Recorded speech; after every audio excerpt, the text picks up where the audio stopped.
السلام احباب، ہم ایک بار پھر حاضر ہیں منفرد الفاظ کی فہرست کے ساتھ۔ یہ وہ الفاظ ہیں جو بعض مرتبہ لکھنے، بولنے، پڑھنے میں ایک جیسے ہوتے ہیں لیکن ان کے معنی الگ الگ ہیں، معنی کے لحاظ سے مختلف ہوتے ہیں۔ بعض اوقات ان کے حروف، جن حروف کا مجموعہ ہیں وہ بھی ایک جیسے ہوتے ہیں، لیکن بعض دفعہ تلفظ الگ ہوتا ہے، حروف الگ ہوتے ہیں۔ جیسے ہمارے پاس اس مرتبہ پہلا لفظ ہے مرتبہ۔ ہاں جی، مرتبہ کا مطلب ہے رتبہ، درجہ۔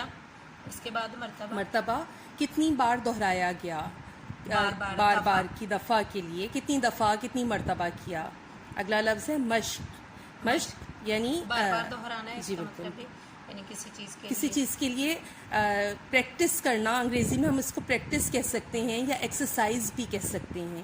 پھر ہے مشق، جی چمڑے کا پانی ڈالنے والا ایک برتن چمڑے کا بنا ہوتا ہے، تھیلا سا ہوتا ہے، تو اس کو مشق کہتے ہیں، اس کا مشکیزہ بھی کہا جاتا ہے چھوٹے کو۔ اس کے بعد ہے مشک۔ مشک ایک خوشبو ہے جو ہرن کے پیٹ سے حاصل کی جاتی ہے، ناف سے اس کی ایک چکنائی نکلتی ہے جس کو مشک کہتے ہیں۔ ویسے عام طور پر بھینی سی خوشبو، ہلکی سی خوشبو کو مشک کہا جاتا ہے۔ اس کے بعد اگلا لفظ ہے فکر۔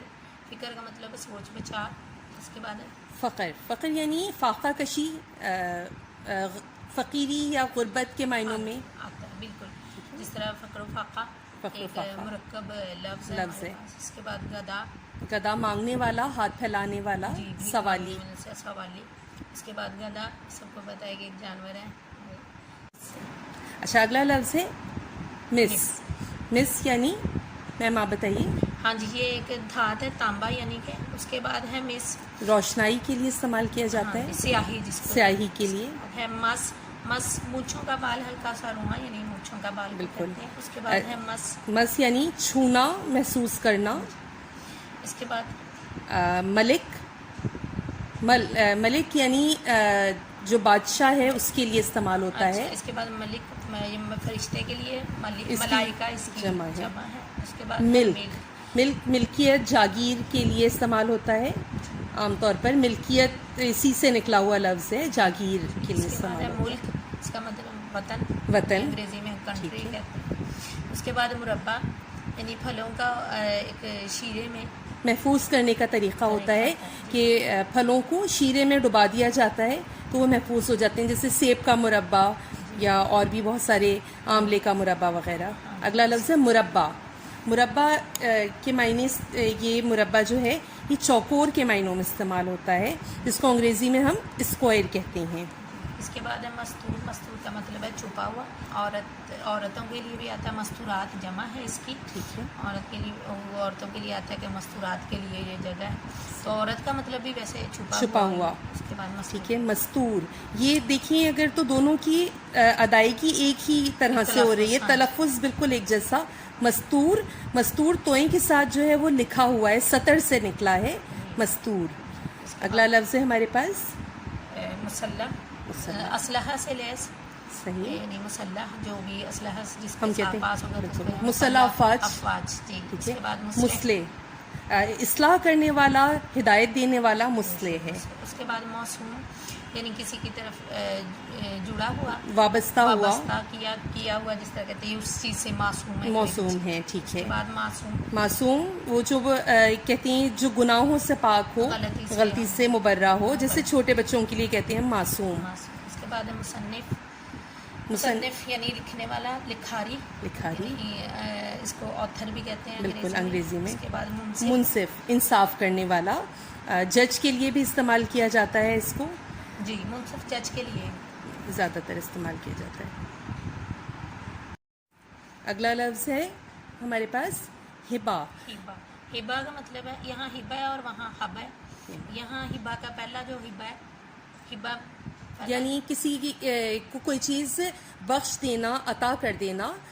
کہتے ہیں کہ حضرت عثمان غنی رضی اللہ تعالیٰ عنہ نے مسلمانوں کے لیے کنواں ہبا کر دیا۔ اس کے بعد اگلا لفظ ہے حبا۔ حبا کا مطلب ہے غلہ، اناج، دانا وغیرہ۔ اس کے بعد ہے اگلا لفظ ہلال۔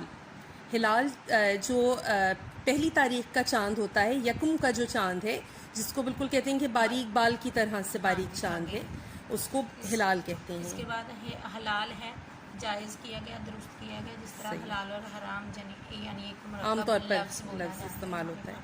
اور اس متضاد ہے حلال اور حرام ایک دوسرے ہاں کا. جی، لیکن مرکب لفظ متضاد، تو- ہاں ٹھیک جی۔ ہے. اس کے پھر ہے رواں اور رواں. ہاں جی، رواں یعنی دونوں- جاری، بالکل دونوں الفاظ کو دیکھیں، اگر ان کے نا اعراب ہوں تو بالکل ایک بالکل. جیسے لفظ ہیں، کوئی بھی اس میں فرق نہیں ہے حروف میں ان کے، لیکن ان کو صرف جو الگ کریے ان کا تلفظ اس میں اعراب کی وجہ بالکل. رواں اور رواں.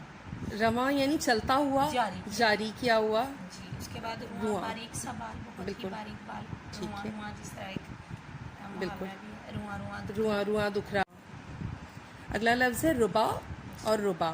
ان دونوں کو دیکھیں تو اگر تلفظ دونوں کا ایک جیسا ہے لیکن حروف کا مجموعہ الگ ہے.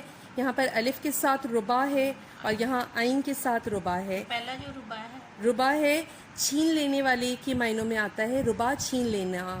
ایک لاحقہ. مرکب ہم لاحقہ استعمال کرتے ہیں، دل ربا یا ہوش ربا، یعنی ہوش چھین لینے والا یا دل لے لینے والا، دل موہ لینے والا. ہاں جی، اگلا لفظ ہے ربا، اس کے ساتھ ہی یہ ربا کا مطلب ہے چوتھائی حصہ. جس طرح پارا جات میں قرآن پاک میں ہے 30 پاروں میں، اس میں جو پہلا حصہ آتا ہے وہاں ربا لکھا ہوتا ہے، پھر نصف جہاں آدھا پارا ہو جاتا ہے پھر ثلاثہ اور اس کے بعد پارا مکمل ہو جاتا ہے. مکمل. صحیح. اب آپ یہاں پر یہ فہرست تمام ہوئی، لیکن ابھی ہمارے پاس کچھ اس طرح کے الفاظ اور باقی ہیں. ہمارے چینل سے جڑے رہیں، اور اگر آپ کو ویڈیو پسند آئی ہے تو لائک اور شیئر ضرور کیجئے، سبسکرائب کیجئے. انشاءاللہ جلد ملاقات ہوگی. اللہ حافظ.